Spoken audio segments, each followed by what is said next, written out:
5 Hummingbird right now. Copy that.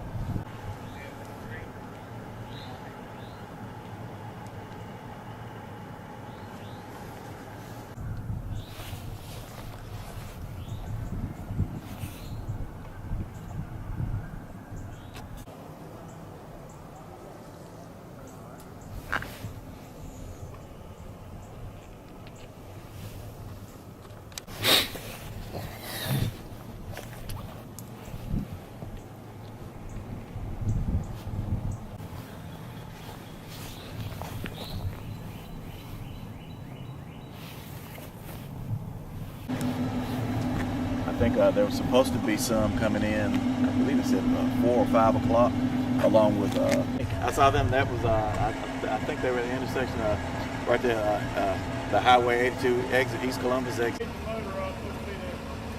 Take your time. Oh, we will. I know you are.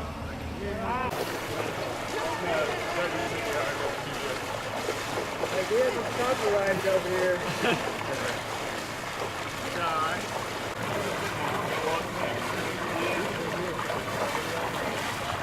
Mud right there. Right. Okay. Yeah, on that side of the boat. Walk out that side. Yeah. What now? Step off the front. I'm leading my crowd. I'm gonna come get it. Okay. Is this hers or is this yours? Let me carry you for a second. Oh, you're good. You better get ready. Wait a minute. That's hers. Yeah, hang on, hold on. It's got a lot of stuff in it. All right. Okay, coming down. You got the dog? Get Riley. Come on, Riley. I want to be on the news. Thank you so much. It's a little wet. Better wet than Yeah, and it's 213. underwater all day. okay. I'll let her know. Okay. Dale was playing with the motor because the trim wouldn't even go up by the time we got So closer. the I said, hey, Look, the motor works. That's my number to go back to. Okay, that'll work. Okay. Half the thing to get the Nash back. Well, I don't know.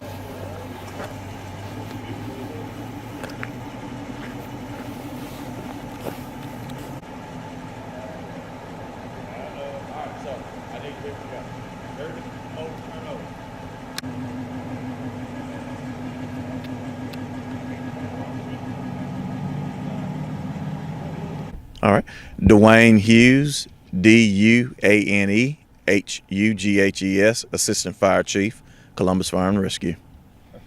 Duane, do you mind telling me a little bit about what's happening right now and water rescues and all that? Oh, definitely. Right now, we're here located right off of Wilkins Wise before we reach the lock and dam. We got a couple of communities that have been impacted by flooding. Earlier today, we went through, we were able to drive through and ask if any citizens needed to be ferried out. We had many that refused at that time. With the flooding situation that has occurred, they've reconsidered, and we've got several citizens with medical emergencies and some other things that are going on. So we're actually going in, we're doing water rescues. Those that weren't able to get out earlier, we're able to boat in and bring them out. Can you tell me a little bit more about the neighborhood? You know, what's there? How many houses? How many people? Right now, we're mainly concerned in our efforts on the roads of Nash Road and Hummingbird Lane. We have approximately, we're working right now, 10 homes that we're actually going to that have contacted 911 or relatives and requested transport out. What are some of the other water-related incidents that you've had this past week?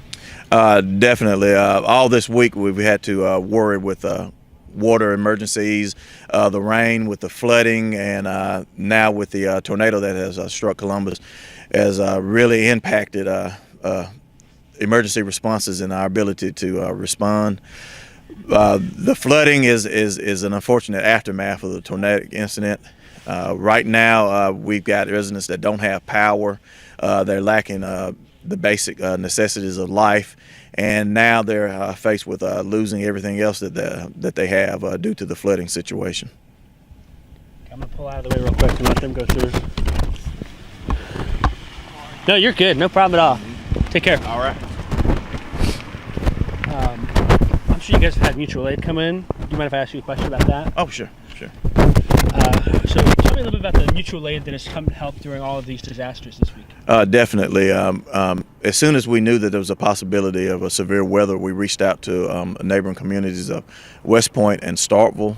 Actually, last night we had assistance from Starkville Fire Department. Their fire chief and the engine company came over, helped us do some rescues. Along with them came West Point Fire Department, along with their chief. Respectively, Chief Yarborough from Starkville Fire Department, Chief Wilburn from West Point Fire Department brought crews over, helped us effect some rescues last night. We've also had assistance from neighboring ambulance services from West Point and Starkville. And we've actually got MEMA, Mississippi Emergency Management Association, that's here in town today. I know as long as maybe 3-4 hours ago, we had Mississippi Secretary of State, Mr. Dilbert, that came in, and he was instrumental in getting some assistance coming in this area. You listen to that, or? Yeah, I need to. MP3, Engine 24. Zoom.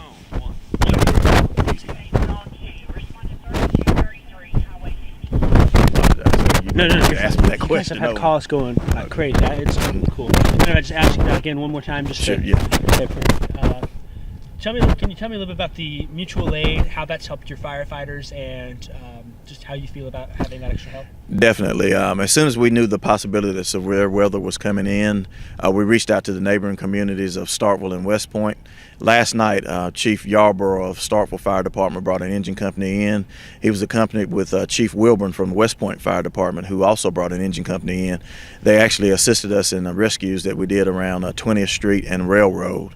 Along with them came ambulance services from their respective communities.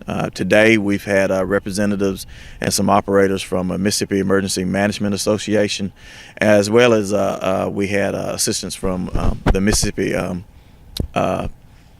Secretary of State, Ms. Delbert Houseman, who came in and got some assistance heading our way. So definitely we reached out to neighboring communities, other agencies, and we had a tremendous outpouring of help. When it comes to seeing the disaster firsthand, what are some of the thoughts that have gone through your mind over these past few days? My goodness, just going around the community today brings back memories from years earlier when we had severe weather incidents that come through. For some reason, it seems to be more concentrated this time around as far as the communities and the number of homes and people that have been impacted. Going around and going from the neighborhoods, doing damage assessments, and seeing one home totally destroyed, the home next to it untouched, certainly drives the point home.